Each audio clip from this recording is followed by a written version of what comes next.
저희가 읽기는 27절부터 읽었지만요. 사실 오늘 본문에서 중요하게 다루는 족보는요. 앞의 족보입니다. 셈의 족보. 그렇죠? 셈의 족보인데 이 셈의 족보가 여기만 나오는 것이 아니라 우리가 전전 본문에 보면 셈의 족보가 나왔죠. 앞에 보면 노아의 족보인데 노아의 아들의 족보다 이렇게 나옵니다. 근데 이제 이 창세기에 보면요. 족보가 나와요. 계속 나와요. 족보가 굉장히 중요합니다. 이 족보가 10개가 나오는데 그 10개가 창세기 전체를 이끌어 나가는 하나의 기둥과 같은 역할을 합니다. 그래서 창세기에 나오는 이 족보를 중심으로 창세기를 잘 묵상할 필요가 있어요. 근데 오늘 본문에서 사실은 이 셈의 족보가 중요한데 그 중요한 이유가 셈의 족보가 한 번으로 끝나는 것이 아니라 두 번 나온다는 겁니다. 그럼 두 번 나올 때는 두 번 나오는 이유가 있을 거 아닙니까? 그 이유가 무엇인가? 왜 한 번이면 될 족보를 두 번씩이나 기록한 이유가 무엇일까 하는 건데요. 우리가 이제 앞에 10장으로 가보면요. 그 족보가 시작할 때 이렇게 이야기합니다. 10장 1절을 보면 노아의 아들 셈과 함과 야벳의 족보는 이러하니라 그러죠. 자, 10장에서 말하는 족보는 누구의 족보라고 이야기를 해요? 그냥 한 사람인 셈의 족보다 이렇게 말하지 않죠. 노아의 아들 셈과 함과 야벳의 족보니라 그러죠. 그러니까 노아의 아들 그 형제들의 족보인 겁니다. 자, 근데 이 족보가 이제 쭉 나오는데 야벳의 족보가 나오고 함의 족보가 나오고 그다음에 셈의 족보가 나옵니다. 10장에. 그리고 나서 나오는 기록이 보면 바벨탑 사건이죠. 자, 이 바벨탑 사건을 제가 어저께 이야기해서 이것은 시간적으로 볼 때 사실은 어느 것이 더 앞에 오고 뒤에 와야 돼요? 우리가 시간적으로 보면 지금 바벨탑 사건이 일어날 때는 언어가 하나라 그랬죠? 언어가 하나인데 그 하나된 언어로 흩어지지 말자 그럽니다. 그래서 하나님이 그 언어를 혼잡케 해서 그것으로 인하여 그 이후로 언어가 여러 개로 되어 있는 것을 볼 수 있죠. 근데 10장에 나오는 그 족보에는 뭐가 강조됐다 그랬어요? 언어가 여러 개고 나라가 여러 개가 된다는 것을 강조하고 있죠. 그래서 아주 구체적으로 이야기를 합니다. 자, 그러면 이 앞에 있는 족보가 시간적으로 따지는 것이 아니라 사실은 바벨탑 사건 이후에 나오는 족보여야 하는데 이전에 나온 겁니다. 이전에. 자, 그리고 이제 오늘 저희가 읽은 11장에 보면 셈의 족보는 이러하니라 그랬을 때 이것은 바벨탑 사건 이후에 기록된 것이죠. 자, 맞죠? 자, 바벨탑 사건으로 기준으로 해서 앞에 기록된 족보가 있고 뒤에 기록된 족보가 있어요. 그러면 이것은 시간적으로는 족보는 같은 거죠. 앞에 기록되든 뒤에 기록되든 그것은 그 바벨탑 사건 물론 족보 내용에는 위로 올라가면 전의 이야기도 있지만 그러나 전체로 볼 때 바벨탑 사건 이후의 내용이 기록되어 있단 말이죠. 족보에. 그러면 왜 앞에 기록되고 후에 기록되느냐 하는 거죠. 그러니까 앞과 후라는 것은 뭘 의미하냐면 바벨탑 사건을 중심으로 해서 무엇인가 하고 싶은 말이 있는 겁니다. 이 창세기를 기록한 저자가 지금 바벨탑 사건을 기준으로 해서 셈과 관련된 이야기를 지금 하고 싶은 거예요.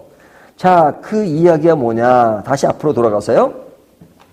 이 노아 아들들의 족보를 보면요.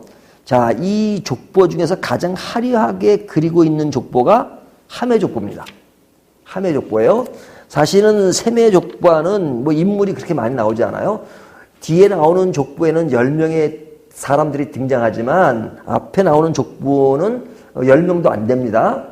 그리고 함의 족보에 비하면 굉장히 초라해요. 또 야벳의 족보도 굉장히 초라해요. 근데 이 함의 족보는 굉장히 거창하고 큰데 그 족보 내용을 보게 되면 이런 말씀이 있습니다. 10장 9절 보면 그가 여호와의 용감한 사냥꾼이 되었으므로 그 용감한 사냥꾼이 누구냐면 그 앞에 니브롯이라는 사람이에요. 니브롯이 용감한 사냥꾼이었다. 근데 속담에 이르기를 아무도 여호와 앞에 니브롯같이 용감한 사냥꾼이로다 하더라. 그러죠? 그러니까 아주 용감한 사냥꾼이 나옵니다. 근데 그 용감한 그 사냥꾼, 그것이 뭐와 연결되냐면 그의 나라는 그러죠. 그러니까 용감한 사냥꾼에 의해서 되어지는 나라가 나와요. 그 나라가 어떤 나라냐면 시날 땅의 바벨과 에렉과 악갈과 가렙에서 시작되었으며 그러죠. 자, 시날 땅의 바벨과 그러죠. 시날 땅의 바벨은 뭐예요? 뒤에 나오는 11장에 나오는 바벨탑 사건이 이루어지는 그곳이죠. 자, 그것이 나오고 뒤에 12절 및 니누에와 갈라 사이에 레센을 건설하였으니 이는 큰 성읍이라. 자, 큰 성읍, 이 큰 성읍에서 이루어지는 것이 바벨탑이에요. 바벨탑이에요. 그러니까 이 바벨탑을 쌓게 되는 사람들이 누구냐?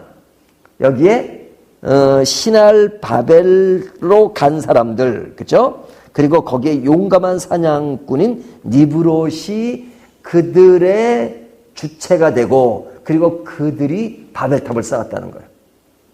자, 그러면 우리에게는 바벨탑이라고 하는 것이 하나님을 대항하는 그런 모습이기 때문에 바벨탑은 그 잘못된 그런 하나님이 볼 때 좋지 않은 사건이야라고 단정지어서 생각합니다. 우리는. 그런데 그 당시 상황으로 가보면 그 당시에 바벨탑을 쌓았다는 것은 뭐예요? 문화가 굉장히 발전했다는 거잖아요. 벽돌을 만들었다. 그러면 지금은 벽돌 만드는 게 별로 아니지만 그때는 사람들의 수공으로 사람들의 손으로 개발해가지고 그냥 자연 돌이 아니라 벽돌을 만들어서 거기에 역청을 사용해서 그 하늘로 쌓아두는 큰 탑을 만든다는 것은 그 당시 그들의 문화가 굉장히 화려했다는 것을 보여주는 거죠. 그러면 그 나라는 어떤 나라예요? 함의 족보에 나오는 그 사람들은 굉장히 문화적으로 발전하고 힘있고 강렬하고 그다음에 모든 것이 넉넉하고 오늘날만 잘 살고 풍요롭고 넉넉한 곳이었다 이거죠. 넉넉한 나라였다 이거죠. 자, 그런 나라의 관점을 이루는 족보가 어느 족보예요? 함의 족보예요. 함의 족보. 근데 함의 족보는 뭐예요? 노아 홍수 때 노아가 술을 먹고 하체를 드러냈을 때 그것을 본해서 저주를 받은 그런 아들이잖아요. 그 아들이 저주를 받았다고 하지만 진짜 굉장히 화려한 문화를 만들어내고 탑을 만들어내는 그런 곳이었단 말이죠. 자, 그러한 맥락에서 셈의 족보는 화려해요, 초라해요? 매우 초라하죠. 매우 초라하단 말이죠. 자, 매우 초라한데 실제로 다시 셈의 족보를 보면 거기에 누가 나오냐면 벨렉이라는 사람이 나옵니다.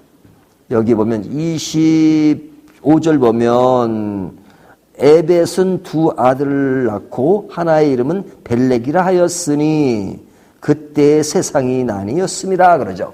벨렉이라는 건 나눔이란데 그때 세상이 나누었다라고 하는 것은 이제 바벨탑 사건 이후에 세상이 나누어지잖아요. 그러니까 셈의 족보에는 바벨탑 사건 때 벨렉 때 그죠? 바벨탑 사건이 있었던 것 같아요. 그러니까 앞에 나오는 함의 족보에는 굉장히 바벨탑 사건에서 주도적인 것이니까 화려하지만 셈의 족보는 그때 이런 일이 있었다라고 하면서 셈의 족보는 굉장히 초라하단 말이죠. 다시요. 바벨탑 사건을 기준으로 볼 때 바벨탑의 주도적인 역할을 하는 것은 어떤 족보예요? 함의 족보고 셈의 족보는 할애하지 못해요. 왜? 그 문화의 모든 것을 주도하는 그것은 함의 족보이기 때문에. 그러니까 셈의 족보에는 벨렉 때 나누었더라는 어떤 그 형제 중에서 제일 볼품 없이 보여진단 말이죠. 문화적으로 좀 더 낮아지고, 그렇죠? 그러니까 오늘날로 말하면 형제가 있는데 잘 사는 형제가 있고 못 사는 형제가 있다면 함은 잘 사는 형제고 셈은 못 사는 형제라고 비유할 수 있단 말이죠. 자, 이것이 바벨탑 사건을 기준으로 해가지고 전에 기록된 것이에요. 근데 이제 오늘 본문으로 가면 다시 11장으로 옵니다.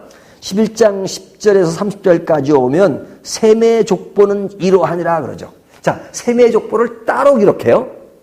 앞에는 노아 아들들의 족보 중에 그 함과 셈을 비교하면서 함 족속은 할애하고 셈의 족보는 뭐 할애하지 않다라는 쪽으로 우리가 설명을 했어요. 근데 11장에 와서는 셈의 족보를 분류해서 따로 이야기한단 말이죠. 따로 이야기하는데 그 족보는 앞에 있는 족보보다는 더 사람이 많아요. 앞에 나오는 한 5명 정도는 반복되지만 그 뒤에 나오는 사람들이 있단 말이죠. 근데 그 사람들이 누구까지 연결되냐면 아브라함까지 연결돼요. 아브라함. 근데 그 아브라함까지 이야기가 나오는데 그 앞에 26절 데라는 70세의 아브라함과 나홀과 하란을 낳았더라 그러죠. 자, 10가지가 이제 그 셈의 족보로 이야기하고 27절 데라의 족보는 이러하니라 그러죠. 자, 데라의 족보는 데라는 누구예요? 아브라함의 아버지잖아요. 아브라함의 아버지는 셈의 족보에서 나오는데 데라의 족보는 이러하다 하면서 지금 아브라함과 나홀과 하란을 얘기합니다. 근데 그들은 그 데라의 후손으로서 이야기를 해요. 근데 이 이후에 데라의 족보를 통해서 사실은 데라를 강조하고 싶은 것이 아니라 아브라함을 강조하고 싶은 겁니다.